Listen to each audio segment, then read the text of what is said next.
You believe people are honest. You believe relationships are built on trust.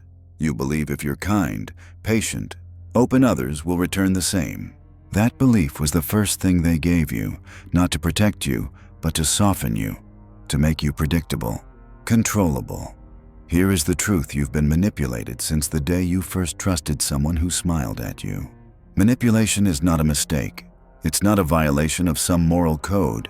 It's the default language of power. Children do it without being taught. Women do it through emotion. Men do it through silence or through the performance of weakness. Manipulation is not a strategy for the wicked. It's an instinct for the aware. And if you're not using it, you're being used. You think manipulation is evil, but you breathe it every day. In every office handshake that hides a hidden agenda. In every romantic gesture that's just a transaction in disguise. In every public apology that was calculated by a PR team. The world is not built on sincerity. It's built on masks and those who know how to wear them without ever blinking. They told you to be authentic, be yourself, share your feelings, say what you mean. They taught you to show your hand in every game. That's why you lose. Because they don't. The ones who rise in business, in politics, in relationships, don't speak plainly. They imply, they suggest, they withhold. They make you guess, hesitate, submit. You were trained to be emotionally available. They were trained to measure how your emotions can be turned into leverage. You were taught to earn approval. They were taught to withhold it, to control you.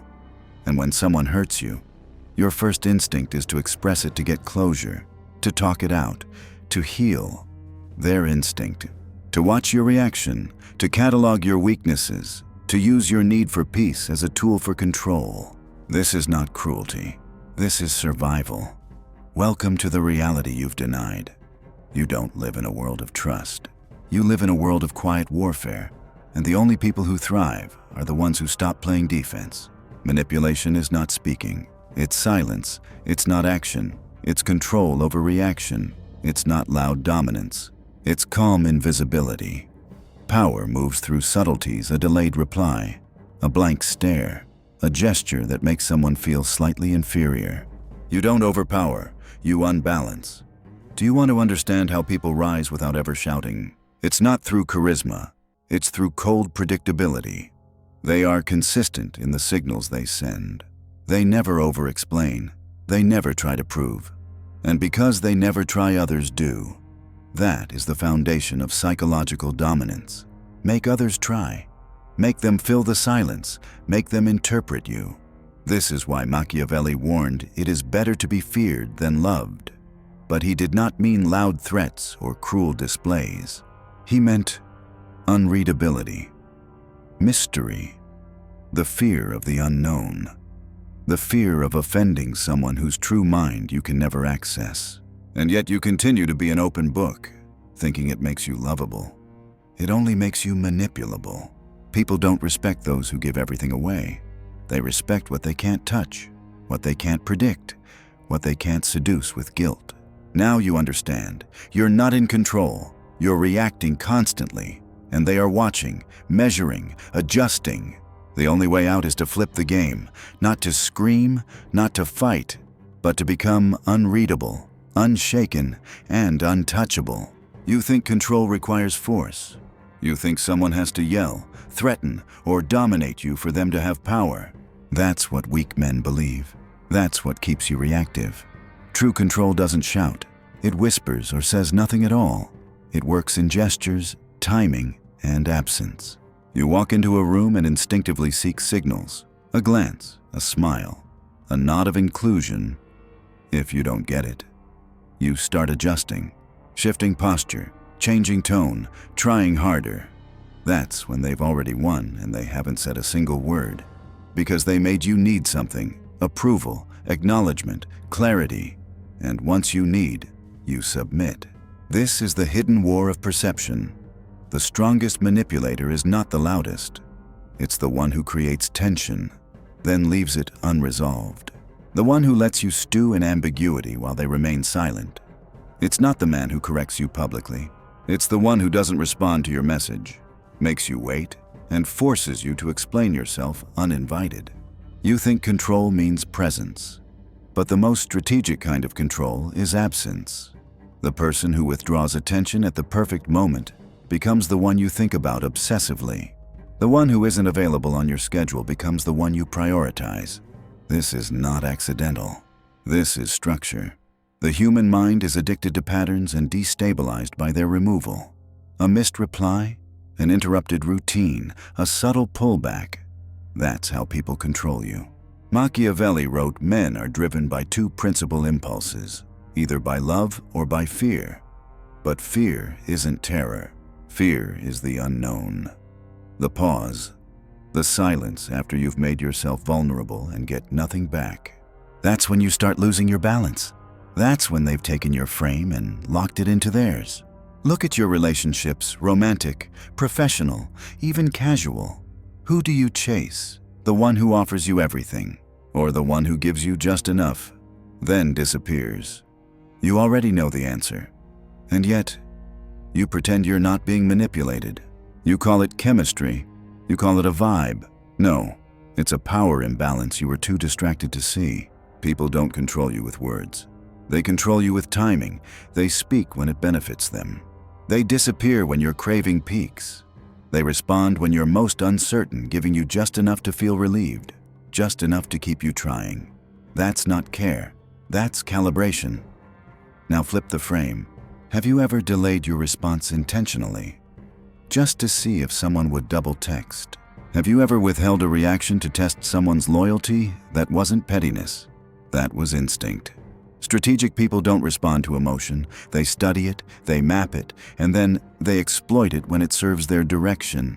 Every message you send too fast, every over-explained sentence, every emotional confession you had to say, those are weapons you handed away. And the sharpest players store them, memorize them, and smile while you think you've had a deep connection. Don't misunderstand. This is not about becoming cruel. It's about becoming conscious. Because the cruelest thing you can do to yourself is pretend the world doesn't work this way. Pretend that sincerity wins. Pretend that kindness is its own shield. Sincerity only works when it's paired with leverage. Kindness only protects you when you can walk away. And love without control is just servitude in disguise. Do you know why your most sincere moments backfired? It's because they weren't received, they were studied. You gave someone your heart, and they held it like a map, not to admire, but to navigate and to dismantle you from the inside. Control is not given. It's taken silently, subtly, and without announcement.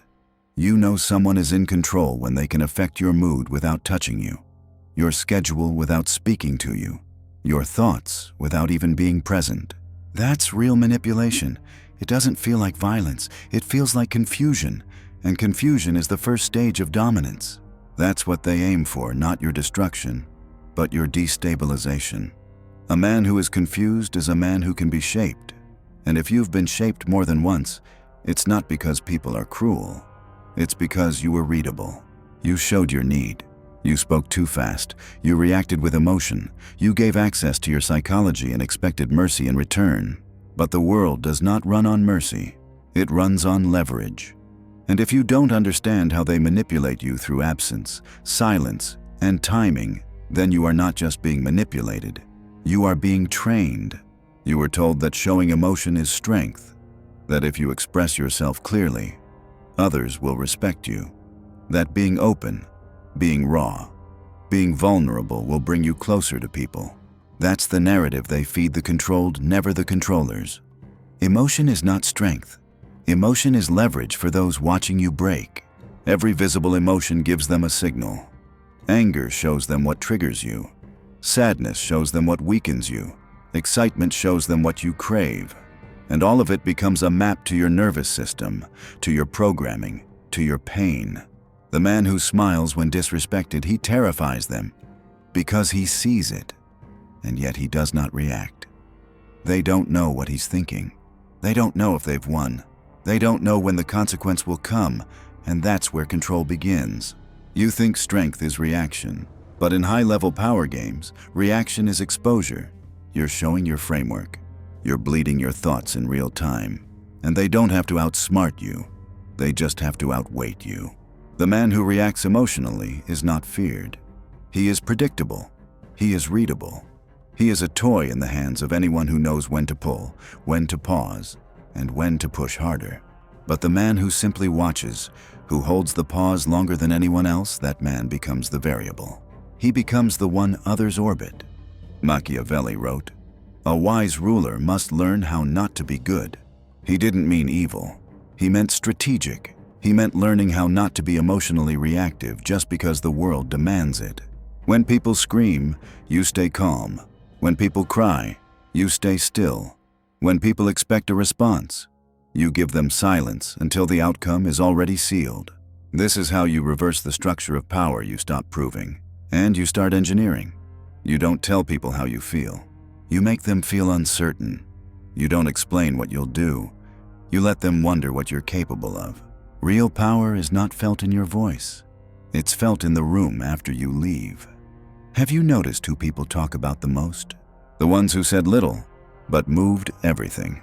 That's because their actions weren't preceded by explanation. They didn't ask for permission, they didn't justify, they didn't warn, they moved. The world doesn't remember the loud complainer.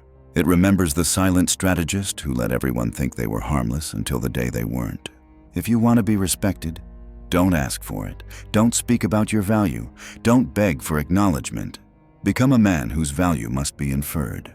A man whose silence becomes a mirror, forcing everyone to see their own insecurity reflected in your stillness. You don't gain power by being nice. You gain power by being necessary. And to be necessary, you must build outcomes. Not words, not intentions, outcomes. When you show up, things shift. When you act, results follow. And when you're gone, your absence destabilizes everyone else. That's when you know you've stopped being part of the audience. That's when you've become the architect. Your emotional restraint is your weapon. While they express, you calculate. While they overtalk, you observe. While they spiral, you move pieces. And when it's time, you strike not with emotion, but with precision. No warning, no noise, just results. Because if your power requires constant explanation, it's not power, it's a performance. Think about the last time someone lost control in front of you. Did you respect them more after, or did they shrink in your mind? Did their emotion clarify anything, or did it just reveal their limits? Now imagine someone else calm, poised, unreadable. They say little. They do much. And even when you think you understand them, they pivot, surprising you again. That's the person you remember. That's the person who shapes rooms. That's who you must become. Stop thinking your feelings are sacred. They're not. They're data.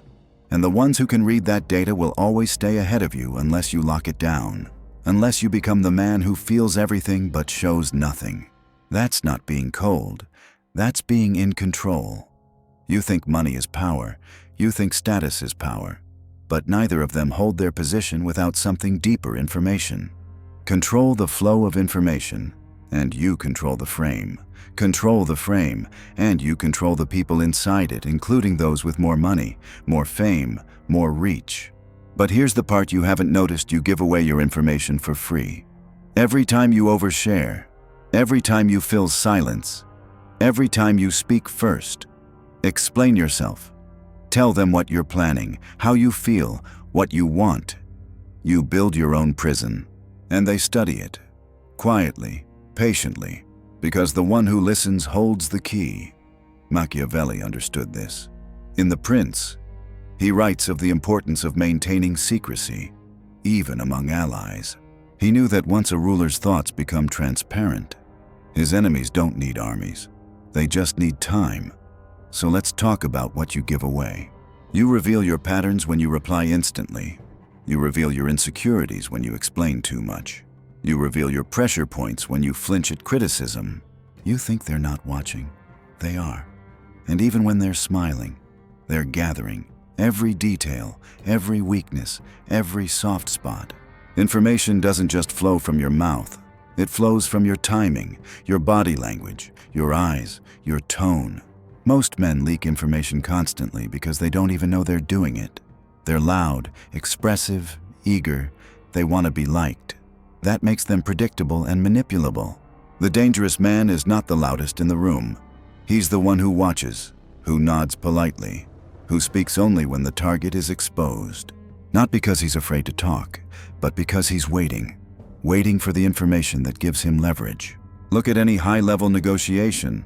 It's not about who talks the most, it's about who reveals the least. Silence creates discomfort, and in that discomfort, people start speaking. They try to fill it, they confess, they justify, they hand over weapons just to feel the tension dissolve.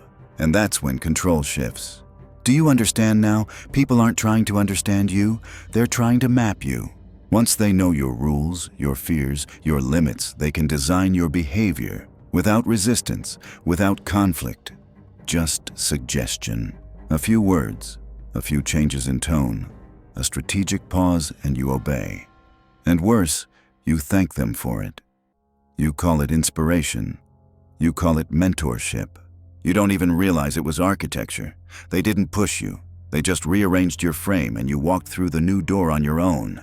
This is how masters operate, quietly, through frame control. They never argue. They never raise their voice. They just define the terms of the conversation and watch you submit to them without realizing it. This is the psychology behind every dominant person you've ever respected. They own the frame. And here's the problem: you don't. You walk into rooms wondering how to fit in.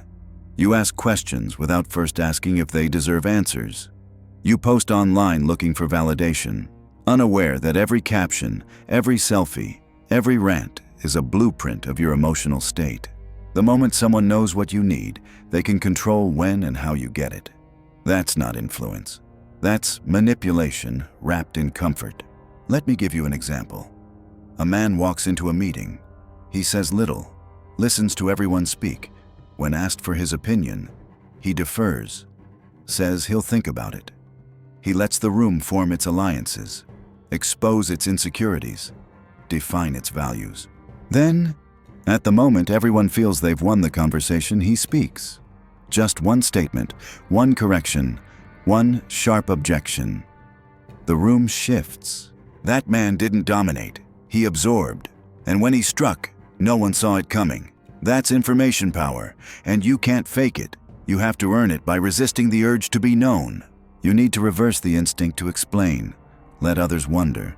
Let them guess. Let them build stories about who you are, what you think, what you might do. Ambiguity is fear. Mystery is power. You only become dangerous when people are unsure whether you're on their side or on your own. The more you speak, the more they build your cage. The less you reveal, the more they respect your edge. People don't chase what they can easily define. They chase what they don't understand. So speak less, show less, reveal nothing until the outcome is already secure. Then let them see only the part of you that serves your frame. The rest, let it remain in the dark, where it belongs. You've been taught to seek connection, to be open, to share your story. They told you it builds trust, but what it really builds is vulnerability without control, a structure others can infiltrate, a character they can study, classify, and slowly dismantle. You were not born to be understood. You were born to be respected, and respect does not grow in familiarity. It grows in distance, in controlled presence, in being seen only when you choose, and never fully. Look around. The men who hold real influence do not reveal their entire playbook. They don't explain what drives them. They don't broadcast their emotions. Their strength isn't in their visibility, it's in their unpredictability.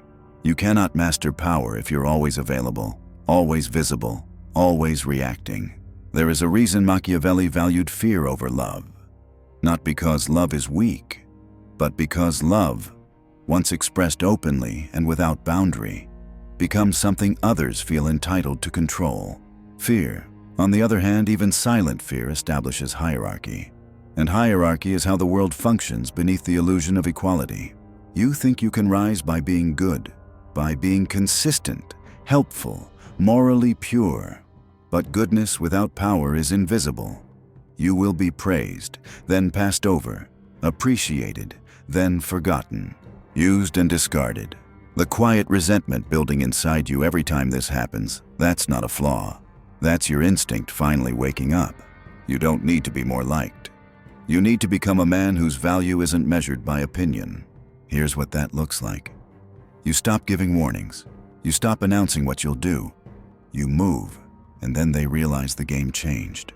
You don't offer explanations. You offer consequence. Not loud, not emotional, just precise, surgical, quiet.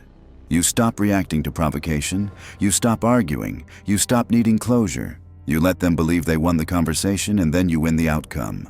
Because real dominance is invisible until the result is undeniable. You stop proving yourself. You stop selling your worth. You let your absence be felt harder than your presence. You become a man whose silence causes uncertainty, whose eye contact breaks rhythm, whose name, when spoken, shifts the room. They don't need to like you. That's not the goal. The goal is for them to speak carefully around you, to hesitate before disrespecting you, to calculate before moving against you. Not because you threaten them, but because they don't know what would happen if they did. That is how you make yourself untouchable. It is not with physical strength, not with noise, not with validation. It's with psychological structure, with discipline, with emotional silence, with power that does not ask to be seen but forces itself to be felt. And that begins when you stop trying to win people and start mastering environments. Every room you enter is a system. Every system has rules. Your job is not to follow them. Your job is to observe them.